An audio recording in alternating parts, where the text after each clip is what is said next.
Di sebuah desa terpencil yang dikelilingi perbukitan hijau di Lampung, hiduplah seorang pria bernama Pak Budi. Usianya kala itu baru menginjak kepala 4, namun kerut di dahinya seolah menceritakan perjalanan hidup yang tak mudah. Sejak kecil, ia sudah akrab dengan tanah.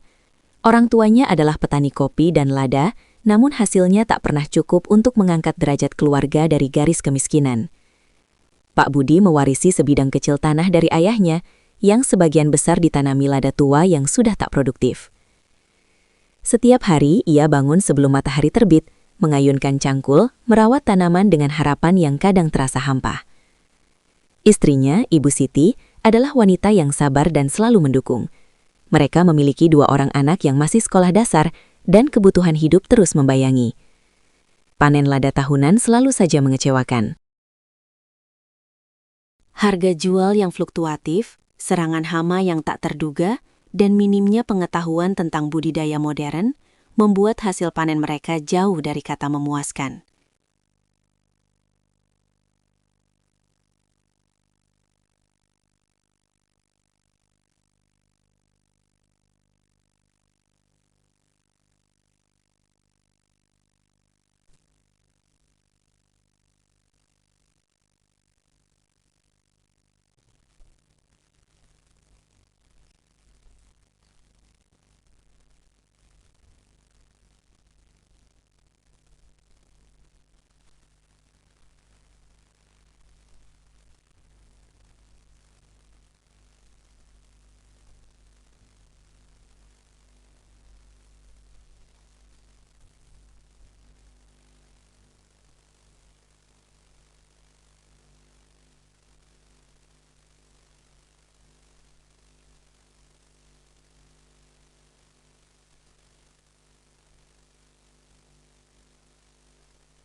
Ia ingin membuktikan bahwa lada masih bisa menjadi sumber penghidupan yang layak, bahkan lebih.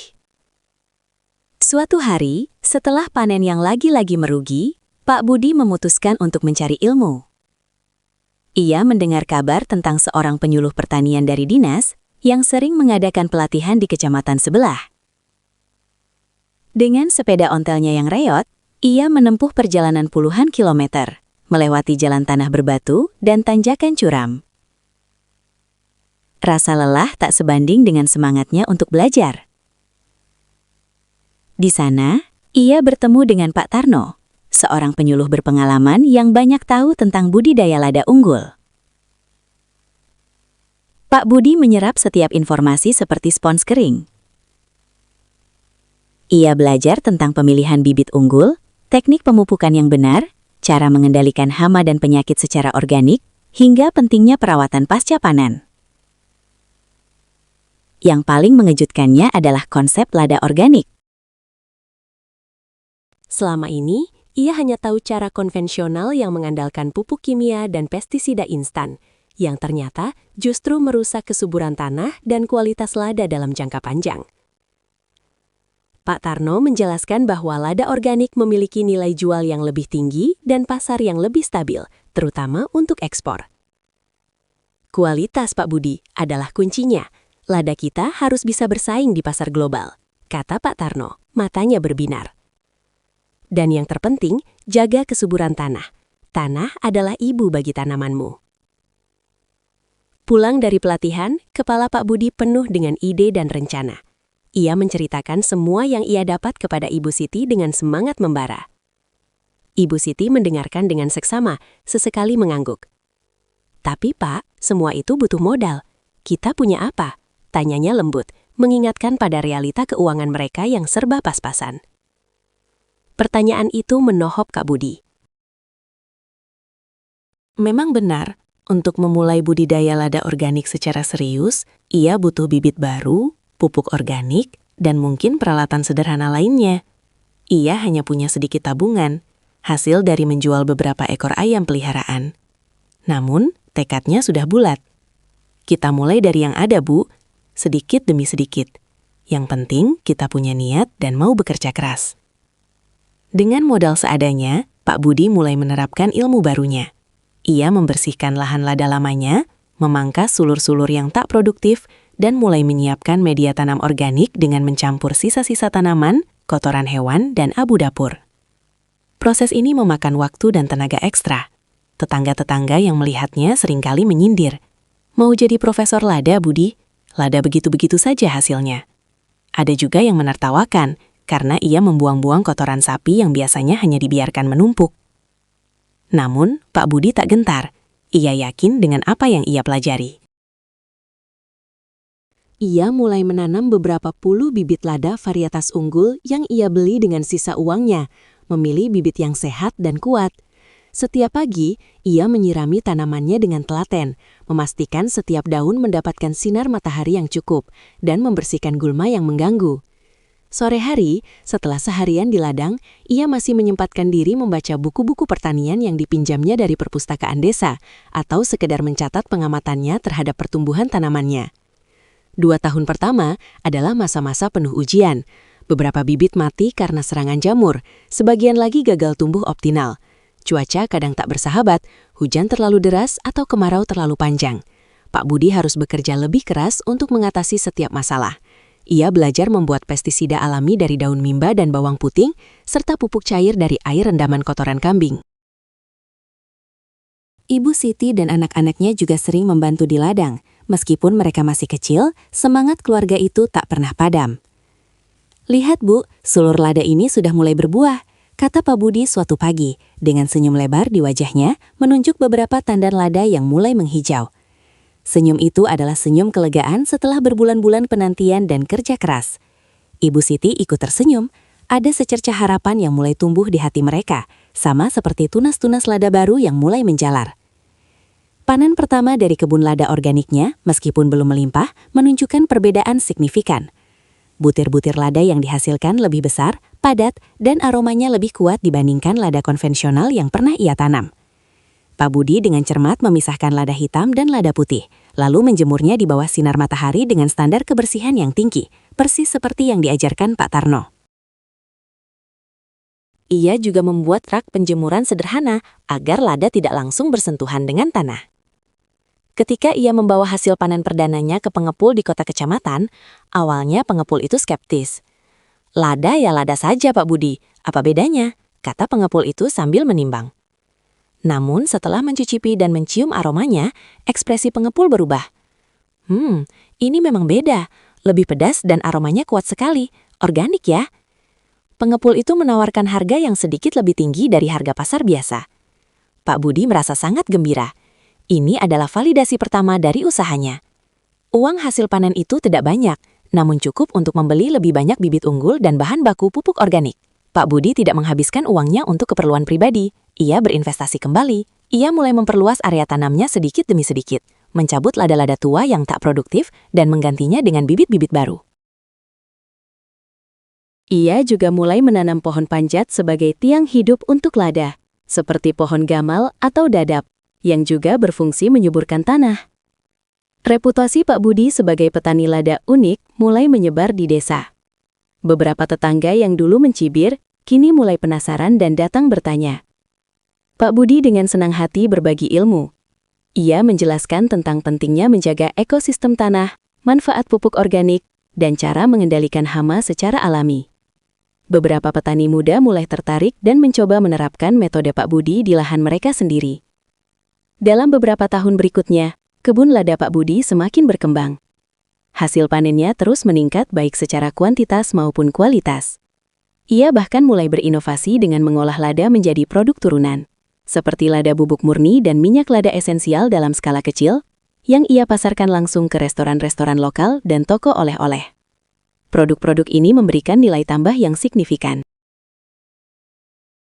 Suatu hari, seorang eksportir rempah dari Jakarta datang ke desa mereka, mencari pasokan lada berkualitas tinggi. Ia mendengar desas-desus tentang lada organik dari Pak Budi. Setelah memeriksa langsung kebun dan mencicipi sampel lada, eksportir itu sangat terkesan. Ini lada terbaik yang pernah saya temui di daerah ini, Pak Budi. Aromanya luar biasa, dan butirannya seragam, pujinya. Kontrak kerjasama pun terjalin. Pak Budi mendapatkan harga yang jauh lebih stabil dan menguntungkan. Permintaan dari eksportir itu cukup besar, jauh melebihi kapasitas kebunnya saat itu. Ini adalah tantangan baru sekaligus peluang emas. Pak Budi menyadari bahwa ia tidak bisa bekerja sendiri lagi. Ia mulai mengajak petani-petani lain di desanya untuk bergabung. Ia membentuk kelompok tani dan berbagi pengetahuannya secara lebih intensif. Dengan bantuan Pak Tarno dan Dinas Pertanian, kelompok tani mereka mendapatkan pelatihan dan pendampingan. Pak Budi mengajarkan mereka cara budidaya lada organik yang benar, standar kualitas, dan proses pasca panen yang higienis. Ia juga membantu mereka mendapatkan bibit unggul dan akses ke pupuk organik. Awalnya, tidak semua petani mau bergabung. Ada yang masih ragu, ada yang merasa cara lama lebih mudah. Namun, setelah melihat keberhasilan Pak Budi dan beberapa petani yang lebih dulu bergabung, semakin banyak yang tertarik. Mereka melihat bagaimana lada Pak Budi dihargai lebih tinggi dan memiliki pasar yang pasti. Perlahan tapi pasti, desa itu mulai dikenal sebagai penghasil lada organik berkualitas tinggi. Pak Budi tidak hanya menjadi petani sukses, tetapi juga seorang pemimpin dan mentor bagi komunitasnya. Ia mendirikan koperasi petani lada yang berfungsi untuk mengumpulkan hasil panen dari seluruh anggota, memastikan kualitasnya sesuai standar, dan menjualnya langsung ke eksportir atau pasar yang lebih besar. Dengan demikian, petani tidak lagi bergantung pada tengkulak yang seringkali memberikan harga rendah. Kehidupan Pak Budi dan keluarganya berubah drastis. Rumah gubuknya kini berganti menjadi rumah semi permanen yang layak. Anak-anaknya bisa sekolah hingga jenjang yang lebih tinggi. Bahkan yang sulung berhasil masuk universitas di kota, mengambil jurusan pertanian. Mereka tidak lagi kekurangan, bahkan bisa menyisihkan sebagian penghasilan untuk menabung dan membantu sesama. Namun, perjalanan menuju puncak kesuksesan bukan tanpa aral melintang. Ketika kelompok tani mereka mulai tumbuh dan dikenal, muncul tantangan baru. Suatu musim, harga lada di pasar global anjlok drastis akibat pasokan berlebih dari negara lain. Banyak anggota kelompok tani yang panik dan mulai kehilangan semangat. Beberapa bahkan ingin kembali ke cara lama atau beralih ke komoditas lain. Pak Budi tidak tinggal diam. Ia mengumpulkan seluruh anggota kelompok tani. Saudara-saudaraku, ini bukan akhir. Fluktuasi harga adalah hal biasa dalam pertanian. Yang harus kita lakukan adalah memperkuat posisi kita, bukan menyerah. Ujarnya mencoba menenangkan keresahan. Ia mengingatkan mereka tentang pentingnya kualitas dan diversifikasi. Bersama Pak Tarno, ia mencari solusi. Mereka mulai menjalin komunikasi dengan lembaga penelitian pertanian dan universitas. Hasilnya, mereka menemukan cara untuk meningkatkan nilai tambah lada, bukan hanya menjual biji lada kering. Mereka mulai bereksperimen dengan produk olahan lanjutan, seperti lada bubuk kemasan premium dengan merek desa mereka sendiri, permen lada, hingga sabun herbal dengan ekstrak lada, Ini adalah langkah berani yang membutuhkan investasi dan pembelajaran baru, dari proses produksi hingga pemasaran. Selain itu, Pak Budi juga mempromosikan pariwisata edukasi. Kebun lada organiknya yang subur dan terawat dengan baik menjadi daya tarik.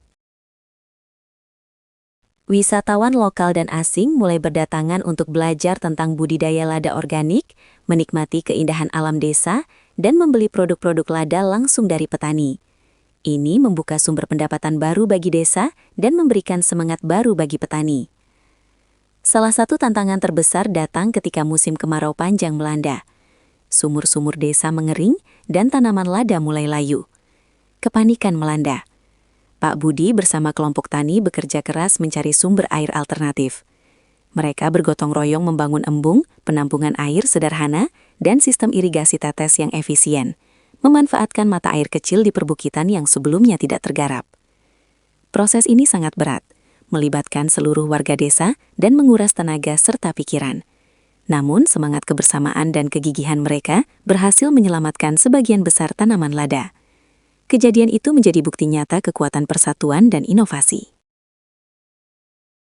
Kini, setelah lebih dari 20 tahun sejak ia memutuskan untuk serius dengan lada organiknya, Pak Budi telah menjadi simbol kesuksesan dan inspirasi.